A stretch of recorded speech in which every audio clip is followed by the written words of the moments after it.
the Defcon Warning System Digest. I am Tom Lonelywolf, the Director of the Defcon Warning System. Welcome to our annual year-end Ask Me Anything. It's been a while since we've done one of these videos.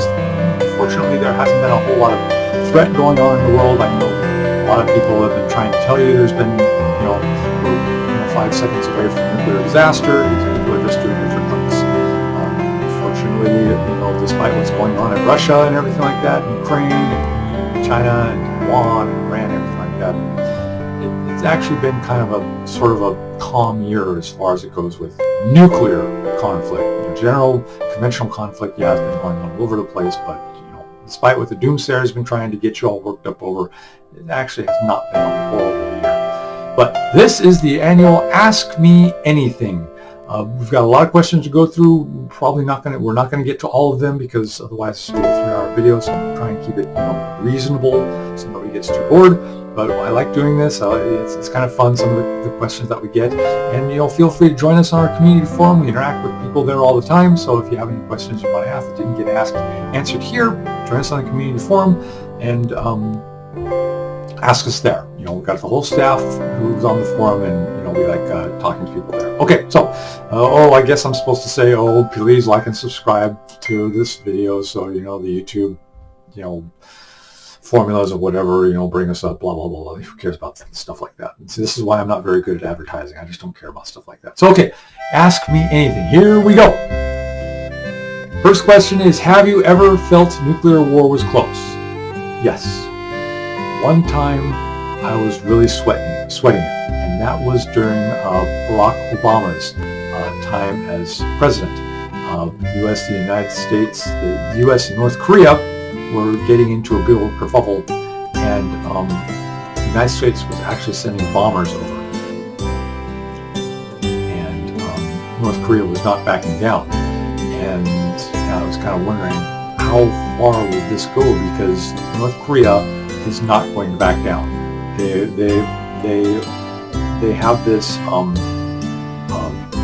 honor culture, and as much as the leader of North Korea really likes his lavish lifestyle, and as much as he has no intention of sacrificing himself, he is willing to sacrifice his country.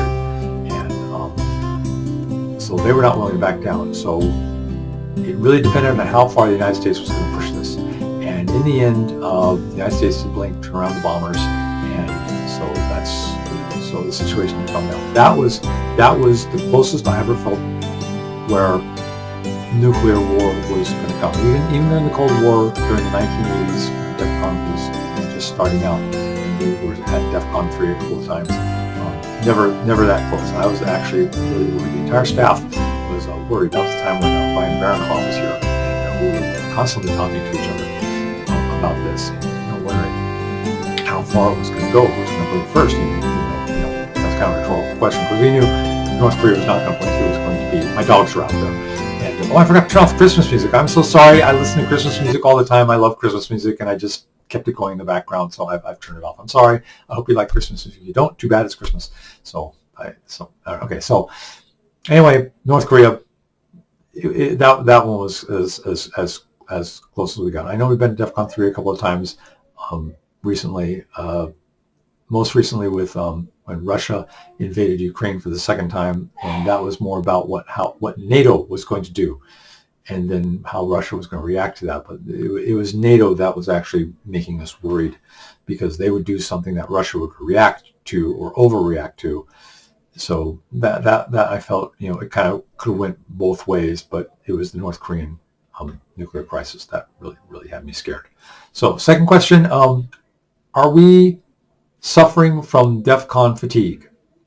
The U.S. military, they've been alert so much, yeah, but they haven't been at like Defcon 3 or Defcon 2 like so many people are telling you. There's a lot of doomsayers out there, and they're trying to tell you, we're at Defcon 3 or we're at Defcon 2, and it's just, these people just don't know what they're talking about. I know I go over this almost every year, almost every few months. Some doomsayer, doom porn is trying to get you to click on their site, read their articles, read their advertising, and tell you that we're just steps away from nuclear war. We're not. But The U.S. military cannot be at Defcon 3 for months at a time. That's not what Defcon 3 is designed for. So anyone who's telling you that we've been Defcon 3 for the last 2 years, 3 years, or 5 months is just lying to you. They don't know what they're talking about. They don't deserve your patronage. So just don't listen to them. The American public, no, they're not suffering from Defcon fatigue because things, the American public has a really short attention span. They're not interested in October 10th anymore, the massacre of the Israeli citizens. They're not interested in Ukraine anymore. That's kind of fallen out of the news. So the public, no, they're not really fatigued. Those who follow current events when it comes to nuclear war or war at all, yeah, they're kind of suffering from fatigue because they've just been hearing all this stuff. They're more plugged in, so they follow it. And plus, we go back to those doomsayers. And the news media itself also, they kind of want to make their they want viewers, and so they're going to hype up the headlines. So yeah, people who follow this stuff, they're kind of fatigued out. The general public, no, is not. The military, that they're kind of fatigued because they've just been, having to go. They've just been on extended missions and things like that, so they're kind of fatigued out. So yeah, so that's where we are on Defcon fatigue. I know I'm kind of talking a little fast, aren't I? The reason is because this is the second time I've done this video. The first time there were technical problems and the video just didn't work. So this is the second time I've gone through these questions. Normally I don't read the questions beforehand because I don't prepare the questions, prepare my answers to the questions because I want to give you my uncensored thoughts on this. But honestly, this time I've done this already, so you're kind of hearing me say all this stuff again. I'm hearing me say all this stuff again. You're hearing it for the first time. So, okay. Third question. You said in prior digest videos and showed us some prior videos that your stockpile of goods you have built up over time and your plans to hunker down during nuclear war, but recently you moved. Did you bring all those stocks of goods with you when you moved, or did you donate it when you moved because it was too much to move with you? So I lived in Washington, Eastern Washington. Now I live in the Midwest, and so I brought over all my food. I have a couple of years worth of food built up, and I'm trying to get more. I used to get it off of Walmart, and they kind of are hit and miss when they carry it. The Walmart where I'm at now, I haven't seen them carry it, so I have to try and find someplace else. But all my paper goods, my bathroom tissue and paper towels, they mostly didn't make it. I think a couple of packs made it, but I'm going to have to restock on all those things. And this is something that everybody needs to do. Just go to the store and just buy one pack. Just one pack of long-term food. And you'll be surprised how much you'll build up over a year or a couple of years, because we're not going to have nuclear war tomorrow. You've still got time. And I know, the economy is not very good and things are expensive, but, you're going to need to eat, and you're going to need bathroom tissue, and you're going to need paper towels, and you're going to need razors and toothbrushes and all sorts of things. So just if you do a little bit now and then, you'll be surprised how much you build up. But to answer that particular question, yes, I do have to restock my supplies. Not my food, but I still want to build up my supplies of food because I don't think I have enough. 2 years or so about is not really enough. I like having 10 years. The survivalists do say 10 years. Most I think the Mormons who are into survival, they say 2 years. I say 10 years. The U.S. government says 2 weeks. That's laughable. So you want a good stockpile of supplies. When you created Defcon warning system, did you envision its future, and has it gone how you wanted? Would you imagine it would get this far? What are your plans for Defcon warning system in the future? Bigger goals are satisfied. So this is a bunch of different questions. Let me break it down. When you created Defcon warning system, did you envision its future? Has it gone how you wanted? When I first started Defcon warning system, it was just for a few people, so my local little group of friends and things like that. And it wasn't until the 90s that we branched out onto the internet. In fact, you can go back to our YouTube channel, and you can see the very first video that we did. We don't delete stuff. Everything that we put out in the public is still there. All our tweets, all our posts, all our YouTube videos. You can go back and see our histories. You can see our hits, our misses. You can see where we've screwed up. You can see where we got things right. It's all there, all laid out. The very first video was actually done on a spur of the moment actually. So it was done in the middle of the month. I think it was Defcon 5 at the time. So it wasn't until the next month that we started doing Defcon 5 reports on the 1st. But that first one, it was done in the spur of the moment. It was in the middle of the month. We uploaded to YouTube. We got together a website pretty quickly, and you can go back on the Wayback Machine and you see what our old websites used to look like. It was just the monthly report or the weekly report, and it had the DEFCON level up there, and that's kind of it. We designed it to work kind of like Drudge Report. It was a very simple site, very quick to load. You didn't have to have a good connection or anything like that. And over time, we built it up to make it look better. And I think the website looks really nice now. It'd be fun to have more, flash graphics and have it more interactive and things like that. But that's for when I have thousands and thousands of dollars to really do the website nice. But for now, it looks really nice. The guy who did it did a really good job. But have I imagined it would get this far? No. We have hundreds of thousands of Twitter followers. Our DEFCON levels are reported around the world, and if we're not careful, we can cause a worldwide panic. We're not unaware of the reach that DEFCON warning system has, so we don't factor that into what the DEFCON level is going to be. Though I do admit it is kind of on the back of my mind. Do we really want to say DEFCON 4, DEFCON 3, DEFCON 2, given what's going to happen?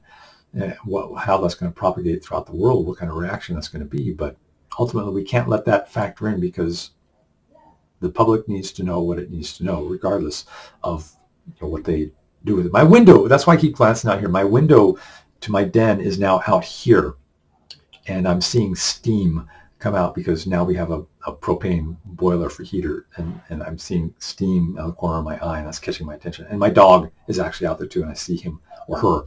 I got 4 dogs, and I see Summer walking up and down. That's what's catching my attention.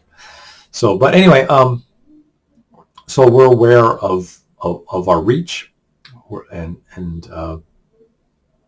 I did not know it would have that kind of reach. What are our plans for the future? Our goal is to warn as many people as we can, and the only way that we can warn people is to get more people to see us, watch us, come to us. So we're always looking for ways to get our name out there. And unfortunately, advertising and self-promotion is not my forte. It's not the specialty of any of our staff. We don't do that. We don't know how to do that, so we're not really good at that. So if anyone knows how to do that, please get in contact with us, because we certainly don't.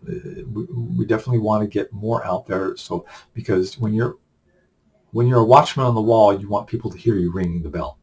And if no one's listening, no one's going to hear your warning. So that's kind of where we're coming from. That's kind of where we want to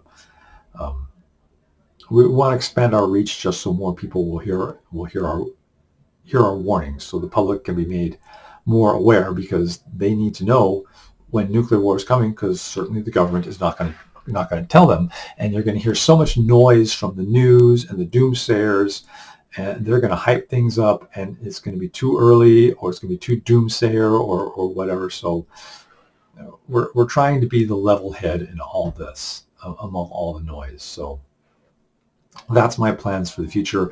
The DEFCON warning system name is actually trademarked. It's trademarked in the state of Washington. Next year, it's going to be registered with the federal government, so it'll be nationally registered. So right now, if you see a little TM at the end of our name, next year it'll have a little R with a circle. That's when you can use that little R circle registered trademark when it's nationally registered. So we're going to do that next year.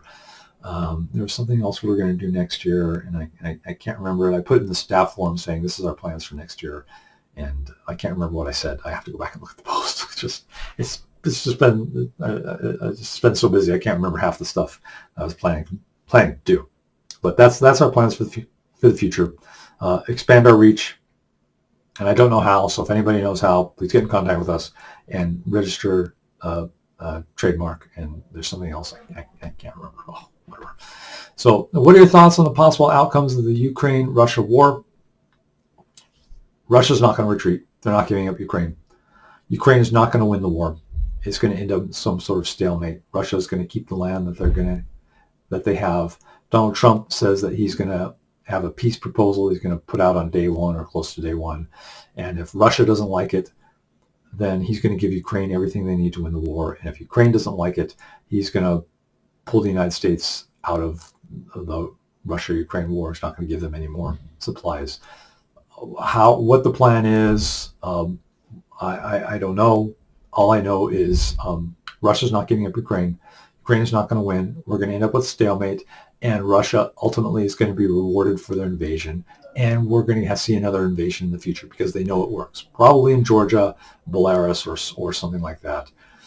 Certainly not a NATO country. I know there's a lot of people out there saying Russia's going to invade a NATO country next. That is not going to happen.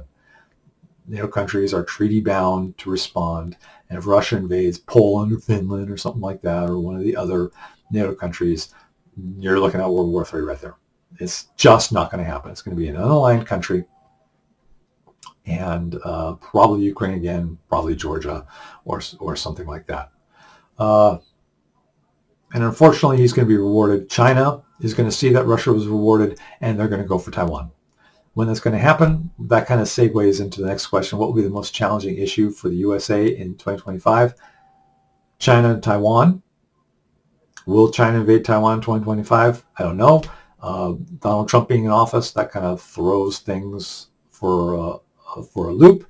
He certainly is more responsive to maneuvers like that. He's more of an isolationist. He doesn't like the United States getting involved in things, but the United States is treaty bound to assist Taiwan. So we'll see what happens there. But I know the United States is not going to tolerate any casualties in that area. So China knows this. So you've got the two conflicting things. They're worried about Donald Trump being in office. So if they wanted to invade Taiwan, they should have done it already. They may wait until he's out of office and a Democrat gets in there, or a weak Republican, or maybe they'll just go ahead and do it during Donald Trump's presidency if Taiwan does something they don't like, and just hope that they can kill enough Americans to cause the United States to pull out. So, like I said, China-Taiwan is going to be an issue in 2025, but I don't see them invading 2025. I think they're going to wait a while. China's going through some economic problems, so maybe they can't afford it right now. There's the Iran issue with their developing their nuclear weapons program. They're moving along with that. I know a lot of people are saying they don't have one. Yes, they do. If you don't want to believe it, okay, stick your head in the sand. They do have a nuclear weapons program. One of the dissident groups in Iran, this is the dissident group who exposed the secret nuclear facility that Iran had. They're now reporting that Iran is working on a nuclear weapons program, working on detonators. So yeah, there's that. So Iran's a problem. India, Pakistan is always going to be a problem. That's just a kerfuffle waiting to blow up. And of course you have North Korea. North Korea is just, oh God, what are you going to do about North Korea? No one has the guts to do what is necessary. Now it may be too late to do what is necessary without detonated nuclear weapons. So that's going to be a problem in the future because they know nuclear blackmail works, especially now that Russia is going to be rewarded for its invasion of Ukraine. So that is just all kinds of bad, and it's going to spill out over into China and over into North Korea. So look for problems from North Korea to come up because of that. What about the drones flying over America's most sensitive airspace? What are those? What are they doing there? They are not UFOs. They are probably, I don't think they're friendly. They're probably foreign government or foreign enemy drones. If they were friendly, if they were from the United States, they wouldn't be flying only at night. They wouldn't be flying over these populated areas. They would be used for experiments, and they would be over unpopulated areas. That makes me think that they're definitely enemy or unfriendly drones. Some of the drones were just hobbyists who were just, you know, flying over sensitive areas they're not supposed to. But these big ones, these ones that are the size of cars and things like that, that's not a hobbyist drone. That's a government.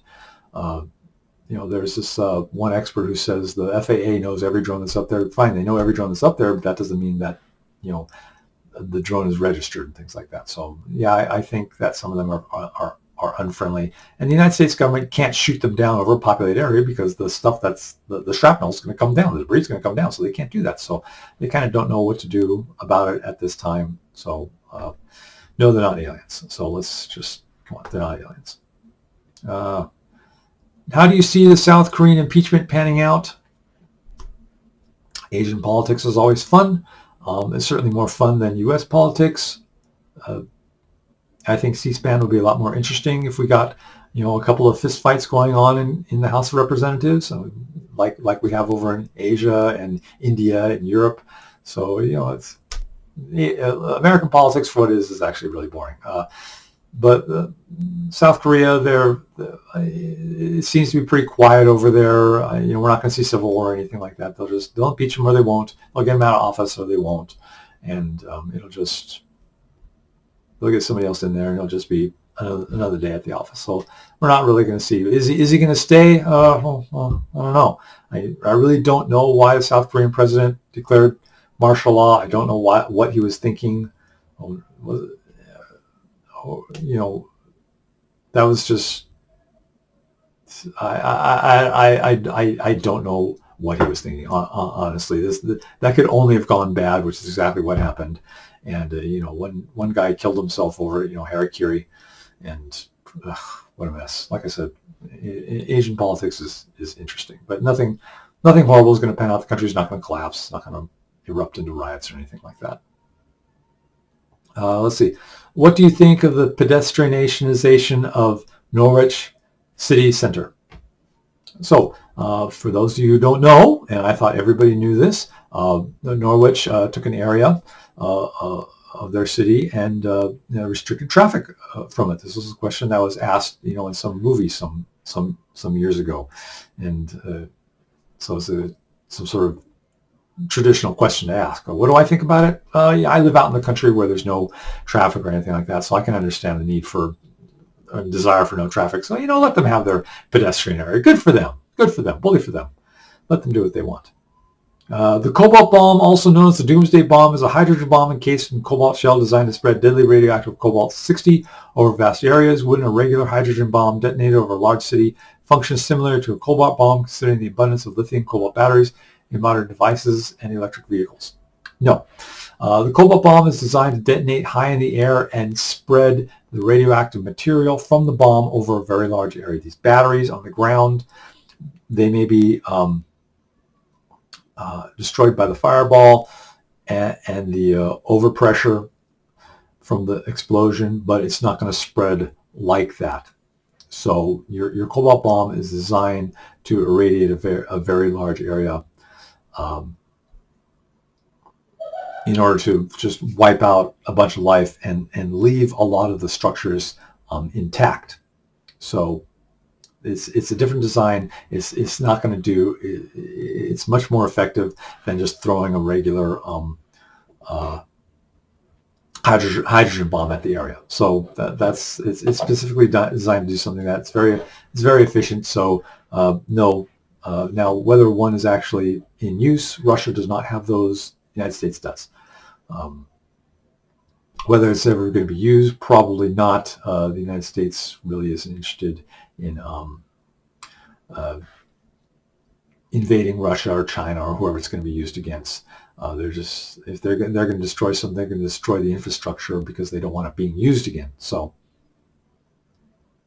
the United States is not going to use something like that. Russia doesn't have something like that, and so there you are. So the only time you'll see radiation spread like that is in a dirty bomb by a terrorist.